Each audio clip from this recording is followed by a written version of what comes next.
നമ്മുടെ യാത്ര ഇന്ന് ആരംഭിക്കുന്നതും ഹൈ റേഞ്ചിലൂടെയാണ്. കേരളം എത്ര മനോഹരമായ പ്രദേശമാണ്. പ്രകൃതി കനിഞ്ഞ് അരുളി എല്ലാവിധ വിഭവങ്ങളും നൽകിയിട്ടുള്ള ഇതുപോലെയൊരു നാട് ലോകത്തിലുണ്ടോ എന്ന് സംശയിച്ചാൽ ആരെയും കുറ്റം പറയാൻ പറ്റില്ല.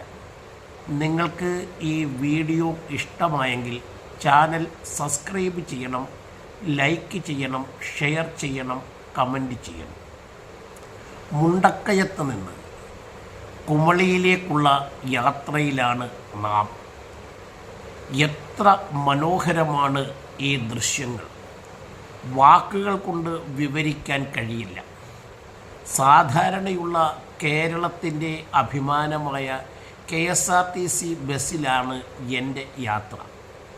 വളഞ്ഞു പുളഞ്ഞ പാതകളിലൂടെ KSRTC ഡ്രൈവർ വളരെ സൂക്ഷ്മതയോടുകൂടിയാണ് ബസ് ഓടിച്ചുകൊണ്ടിരിക്കുന്നത്. നേരം പ്രഭാതമായി വരുന്നതേയുള്ളൂ. ചാറ്റമഴ ദൃശ്യഭംഗി കൂടുതൽ മികവുള്ളതാക്കി മാറ്റുന്നു. പ്രകൃതിയുടെ മടിത്തട്ടിലേക്ക് എടുത്തുവച്ച മലനിരകൾ, ആ മലനിരകളിൽ മഞ്ഞുപാളികൾ മൂടി കാഴ്ചയെ കൂടുതൽ ദൃശ്യമുള്ളതാക്കി മാറ്റുകയാണ്. ആ മനോഹര ദൃശ്യങ്ങൾ നമ്മളൊന്ന് നോക്കിക്കേ. മലയെടുത്തു മടിയിൽ വെച്ച മേഘങ്ങൾ എന്ന കവിവചനത്തെ ഓർമ്മിപ്പിക്കത്തക്ക രീതിയിലുള്ള പാതകൾ, മറ്റ് വാഹനങ്ങൾ ഇടയ്ക്ക് എതിർദിശയിലൂടെ കടന്നു വരുന്നുണ്ട്.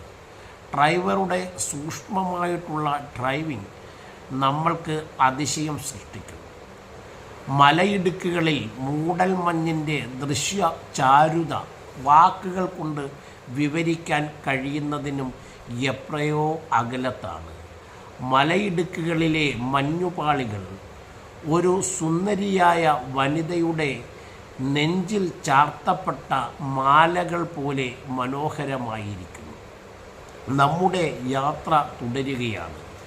ഞാൻ ചിന്തിച്ചുപോയി, പ്രകൃതി ഇത്രയധികം നമ്മൾക്ക് നൽകിയിട്ടുള്ള വിഭവങ്ങളെ എന്തുകൊണ്ട് വിനോദ മേഖലയിൽ നമ്മൾ ഉപയോഗിക്കുന്നില്ല? ഇത്രയും പ്രകൃതിയുടെ കടാക്ഷമൊന്നും ഏറ്റിട്ടില്ലാത്ത എത്രയോ പ്രദേശങ്ങളെയാണ് വിനോദ മേഖലയായി അവിടുത്തെ സർക്കാരും ജനങ്ങളും ഉപയോഗിച്ച് സർക്കാരിന് മുതൽക്കൂട്ടാകുന്നതും ജനങ്ങളുടെ ജീവിത ശൈലിക്ക് മാറ്റം വരുത്തുന്നത്. പക്ഷേ കേരളത്തിലെ ഭരണാധികാരികൾ ഇതൊന്നും ശ്രദ്ധിക്കുന്നില്ല. വരും കാലങ്ങളിൽ